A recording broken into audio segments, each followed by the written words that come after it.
Kasama natin si paring Dimber. January 5, deliver natin to sa Malanay, Santa Barbara. From Bayambang kasi yung customer natin. At gabi na, para hindi siya mahirapan sa paghanap sa atin.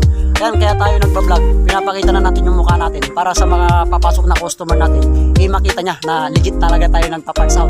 So ayan, so alam yan ng mga customer ko na nakakabili na sa akin. Kasi Luzon, Visayas, Mindanao, nagpapaship tayo. So mamaya mag-video na tayo pag nandun na tayo sa meet up place. Saka videoan natin yung buyer natin para makita nyo talaga na legit tayo. Para yung mga buyer na papasok sa atin, hindi matakot na bumili sa atin. So ayun, dahil maraming scammer na daw ngayon. Yun, thank you mga boss. Ayun sila boss, makuha na yung ating mags. Palis na sila from Bayambang. Hello. Thank you boss. Sold na yung ating mags. Nakipag-meet up tayo sa Malanay, Santa Barbara. From Bayambang sila bossing.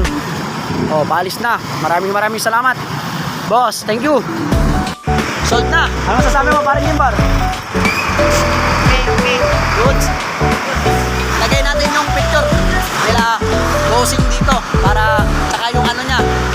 Pakita din natin yung kanyang Facebook para makita niya na legit talaga tayo. Ayan mga boss, thank you.